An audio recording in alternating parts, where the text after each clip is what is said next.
देश के पूर्व प्रधानमंत्री डॉक्टर मनमोहन सिंह अब इस दुनिया में नहीं रहे, लेकिन कश्मीर संवाद को लेकर के और खास करके कश्मीर में अमन शांति को लेकर के उन्होंने बहुत सारे ऐसे काम किए जो कि इतिहास में दर्ज हो गए हैं। इस पर हमारे साथ बात करने के लिए मौजूद हैं जम्मू कश्मीर की पूर्व मुख्यमंत्री और पीडीपी की अध्यक्ष महबूबा मुफ्ती जी। मुफ्ती जी, सबसे पहले तो हम आपसे यही जानना चाहेंगे महबूबा मैम कि जब आप पहली बार आपने खबर सुनी कल रात में कि डॉक्टर मनमोहन सिंह अब इस दुनिया में नहीं रहे, सबसे पहला ख्याल, सबसे पहला जहन और सबसे पहली याद क्या आपके जहन में आई? बहुत तकलीफ, बहुत दुख हुआ नेचुरली, बिकॉज उनका और डैडी का बहुत अच्छा रिश्ता था, मुफ्ती साहब का। और मैं भी जब जब उनसे मिली तो बहुत प्यार से मिलते थे, बहुत बात को सुनते थे, सब्र से सुनते थे, और मतलब कि ही वॉज अ जेंटलमैन, और बहुत कम बोलते थे। पर मैं समझती हूँ कि उनके साथ, उनसे मिलने से, उनके साथ बात करने से आपके दिल में खुद ब खुद उनके लिए एक इज्जत बन जाती थी।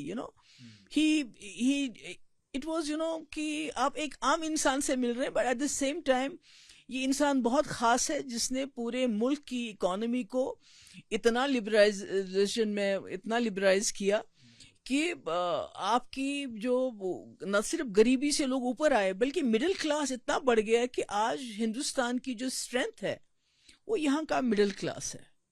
तो मैं समझती हूँ कि एक नुकसान है मुल्क का, और इसलिए भी नुकसान है कि जितनी उनकी तारीफ होनी चाहिए थी, जितना उनको एक्नॉलेज करना चाहिए था, उनका जो इसमें योगदान रहा, जो उनका पूरा इस मुल्क को बनाने में, इस मुल्क को गरीबी से दूर करने में जो स्कीम्स थी, मनरेगा जैसी स्कीम्स थी, फ्री राशन, फूड पॉलिसी जो उन्होंने लाई, तो उनका जो इतना बड़ा रोल रहा, जो उन्होंने काम किया, उसके बारे में मैंने देखा कि इतनी ज्यादा बात नहीं हुई जितनी होनी चाहिए थी। आज आप देखते हैं कि आज की जो सरकार है, छोटी छोटी चीज के लिए एड्स लग जाते हैं जिसमें प्राइम मिनिस्टर दूसरों की फोटो लगाते हैं, अच्छी बात है, मगर डॉक्टर मनमोहन सिंह ने इतने काम किए, इतना कुछ उन्होंने इस मुल्क के लिए किए, बट जिस तरह से उस काम को बताना चाहिए था, इवन फॉर कांग्रेस पीपल, जिस तरह उनको भी इन बातों के बारे में, इन कामों के बारे में बोलना चाहिए था, वो आधार कार्ड किसने लाया? डॉक्टर मनमोहन सिंह। तो मैं समझती हूँ कि शायद कहीं ना कहीं उनके साथ जो उन्होंने काम किया, उनके साथ ज्यादती हुई है। खुद डॉक्टर मनमोहन सिंह ने ये बात कही थी कि हिस्ट्री विल जज मी काइंडली। तो मैं आपसे ये भी जानना चाहूंगा कि कोई एनेक्डोट, कोई आपका पर्सनल कहानी या पर्सनल आपकी मीटिंग हुई हो जो कि आपके जहन में हमेशा रहेगी जब जब डॉक्टर मनमोहन सिंह का नाम आपकी नजरों के सामने से गुजरेगा? हाँ, देखिए, वो जो अलायंस जो पीडीपी कांग्रेस की बनी, उसमें डॉक्टर मनमोहन सिंह का बहुत बड़ा रोल था। अगर वो नहीं आते, वो निटी ग्रिटी सॉर्ट आउट नहीं करते, और वो अपना फिर वो जो उन्होंने एक विजन दिखाया और मुफ्ती साहब की बात को समझे, वो तो जो बाद में जो जम्मू कश्मीर में जो चेंज लाई पीडीपी कांग्रेस सरकार में, जो एक बिल्कुल डिफरेंट कलर की किस्म की best governance, human rights violations बिल्कुल कम, healing touch policy, that was possible only कि जब डॉक्टर मनमोहन सिंह ने उस अलायंस को बनने दिया। अदरवाइज बहुत सारे फोर्सेस उस वक्त थे जो उसको सबटाज करना चाहते थे, और दूसरे इतने हम्बल थे कि अगर आप कभी उनको फोन करते थे एज ए प्राइम मिनिस्टर, अगर वो बिजी होते थे, then he would return back your call. आज आप सोच सकते हैं क्या? मैं कहती हूँ प्राइम मिनिस्टर हैं, अगर आज आप किसी मिनिस्टर को भी कॉल करेंगे तो वो you will not bother to return back your call. तो इतनी हम्बलनेस कहाँ होती है आजकल के जमाने में? फेलो पार्लियामेंटेरियन भी थी, 2009 से 14 तक आप लोग एक साथ संसद में बैठते थे। आपकी जब संसद भवन में मुलाकात होती थी तो क्या बातचीत होती थी? नहीं, उस संसद भवन में तो मैं बहुत ज्यादा सेंट्रल हॉल में नहीं बैठती थी, मगर जब वो प्राइम मिनिस्टर नहीं बने थे, जब हमारी अलायंस थी पीडीपी कांग्रेस की, तो सोनिया जी ने मुझे बिल्कुल दो टूक कही थी ये बात, कहा कि महबूबा, जब भी कोई प्रॉब्लम हो गया अलायंस को लेके, आप डॉक्टर साहब के पास जाओ, वो हर चीज को आपकी सुनेंगे और सॉर्ट आउट करेंगे, because he has no axe to grind. और दूसरी बड़ी बात की, वो लगते बहुत ही टिमिड थे कि ये छोटा सा इंसान है, इतना नरम गो है, मगर जब आपको पता है, जब मुजफ्फराबाद रोड खोलना था, जब यहाँ टूरिस्ट रिसेप्शन सेंटर पे हमला हुआ, सब कहने लगे इसको कैंसिल कर दो, मुजफ्फराबाद अब बस नहीं जाएगी, पर उन्होंने स्टैंड लिया और मुजफ्फराबाद बस चली गई। तो मेरे ख्याल में कि उनकी हिम्मत के लिए मतलब उसकी बात लोग नहीं करते हैं कि without saying many words, he was a very brave person. Doctor Manmohan Singh की विरासत क्या रहेगी? इतिहास जब उनको याद करेगा तो किस चीज के लिए याद करेगा? लेगेसी क्या रहेगी डॉक्टर मनमोहन सिंह की?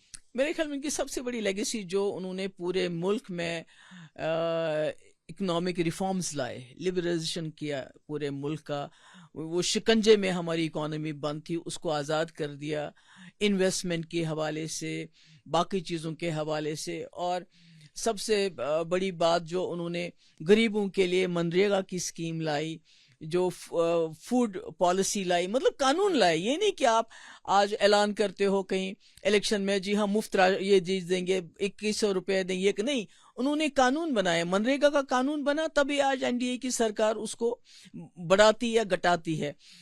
इसका मुफ्त राशन का कानून बना, तभी आज आप मुफ्त राशन देते हो। ये कानून किसने बनाया? तो डॉक्टर मनमोहन सिंह, मुझे लगता है इन चीजों के लिए और इकोनॉमिक रिफॉर्म्स के लिए उनको याद करना चाहिए। ये नहीं कि याद करें ना, याद करना चाहिए।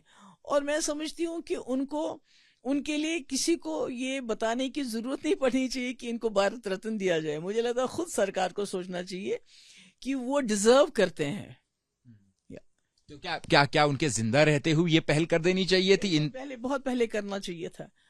अब तो देंगे नहीं देंगे वो ठीक है, मगर मैं कहती हूँ जब वो थे, तो जब कोई इंसान जिंदा हो तो उसको अप्रिशिएट करें, वो ज्यादा अच्छा होता है बनिस्बत कि वो इस दुनिया से चला जाए तो फिर आप उसकी वो बजाते हैं। मुझे लगता है कि बहुत देर कर दी एनडीए सरकार ने, पहले कर देना चाहिए। डॉक्टर मनमोहन सिंह का स्ट्रेचर ही ये बताता है कि बाकायदा सरकार की तरफ से 7 दिनों का जो राष्ट्रीय शोक है वो मनाया जा रहा है। खुद प्रधानमंत्री मोदी गए श्रद्धांजलि देने के लिए, राष्ट्रपति गई श्रद्धांजलि देने के लिए, और एनडीए के सभी बड़े मंत्री भी पहुंचे। नहीं, वो तो बहुत अच्छी बात है। देखिए ना, आज तक आपने ऐसे कितने प्राइम मिनिस्टर आजकल के वक्त में देखे, इसका नेहरू जी की बात छोड़िए, मतलब अगर उनसे कुछ गलती होती थी तो वो मानते थे और एक्सेप्ट करते थे। तो इसी तरह जब इंदिरा जी ने ये जो इमरजेंसी का किया, तो उसके बाद उन्होंने एक्नॉलेज किया कि ये ठीक नहीं था। मगर उसके बाद बहुत कम ऐसे प्राइम मिनिस्टर हैं देखे जो अपनी गलती मानते हैं। तो मगर हालांकि 84 के जो राइट्स हुए, तो मुझे नहीं लगता है कि उस वक्त डॉक्टर मनमोहन सिंह जो थे वो कांग्रेस में थे। आई थिंक वो कोई गवर्नमेंट जॉब में थे, उसके बाद आरबीआई गवर्नर थे। मिनिस्टर तो वो तब बने जब नरसिम्हा राव साहब की सरकार बनी। मगर ऐसे जब वो प्राइम मिनिस्टर बने कांग्रेस के, यूपीए के, तो उन्होंने माफी मांगी 84 राइट्स के लिए। तो आजकल तो ऐसा कोई करता नहीं है। आजकल तो मतलब इतने बड़े गुनाह गलती करके लोग मानने के लिए तैयार नहीं, माफी तो दूर की बात है। तो ये मैं कहती हूँ इस इंसान की इतनी ग्रेटनेस है, तो इसी इंसान को उसको एक्नॉलेज करने में हम लोग हिचकिचाए, नहीं बोलते हैं, बात नहीं करते हैं उनके जो अचीवमेंट्स है, जो मुझे लगता है उनके साथ बहुत बड़ी जाती है। एक आखिरी सवाल है कि कश्मीरी संवाद को लेकर के, कश्मीर में अमन शांति को लेकर के, कश्मीर में जो कश्मीर संघर्ष को लेकर के डॉक्टर मनमोहन सिंह ने इतना काम किया, और चाहे पड़ोसी मुल्क से बातचीत करने की पहल हो, उसको लेकर के जो उनका काम किया वो कैसे देखा जाए? नहीं, वो तो मुझे अमूमन मेरे डैडी मुझे कहते थे, मुफ्ती साहब कहते थे कि डॉक्टर मनमोहन सिंह के दिल में है ये कि मैं मुफ्ती साहब जम्मू कश्मीर के लिए कुछ करना चाहता हूँ। और उनको ये भी था कि मैं एक बार पाकिस्तान जाना चाहता हूँ, उनका घर भी रहा है वहां पर। मगर ऐसे मुल्क के हालात रहे, जब बीजेपी अपोजिशन में होती है तो वो तो आपको पता है कैसे होता है। तो हमारे जो प्राइम मिनिस्टर हैं मोदी जी ने फैसला किया, वो लाहौर पहुंच गए, किसी ने कुछ नहीं सवाल नहीं किया। पर डॉक्टर मनमोहन सिंह 10 साल कोशिश करते रहे कि किसी बहाने में जाऊं और ये जम्मू, जिस तरह वाजपेयी जी गए थे, ये जम्मू कश्मीर की समस्या का कोई समाधान निकालूं। मगर उसके बावजूद उन्होंने जम्मू कश्मीर में जो यहाँ जो वर्किंग ग्रुप्स बनाए 4-5 किस्म के, जिसमें कॉन्फिडेंस बिल्डिंग मेजर्स थे कि भाई अगर हालात ठीक होंगे तो फौज को सिविलियन एरिया से हटाएंगे, एस्पा को खत्म करेंगे, पावर प्रोजेक्ट ट्रांसफर करेंगे, एलओसी में ज्यादा रास्ते खोलेंगे, ट्रेड होगा। यानी जो मुफ्ती साहब के जहन में एक विजन था जम्मू कश्मीर के हल के हवाले से, उसको डॉक्टर मनमोहन सिंह ने वर्किंग ग्रुप्स में पूरा अपना लिया। बट अनफॉर्चुनेटली फिर पाकिस्तान में हालात ऐसे हो गए कि मुशर्रफ की वहाँ प्रॉब्लम्स होगी, यहाँ पर डॉक्टर मनमोहन सिंह को अपोजिशन फेस करनी पड़ी, तो वो बात आगे नहीं चल पाई। तो अदरवाइज मैं सोचती हूँ कि उनके दिल में ये बात थी कि वो जम्मू कश्मीर के लोगों के लिए इस समस्या को लेके वो कुछ ना कुछ जरूर करना चाहते थे।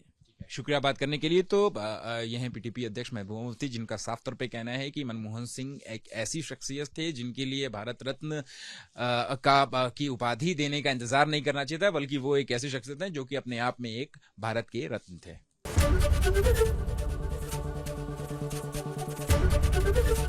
एबीपी गंगा, खबर आपकी, जुबान आपकी।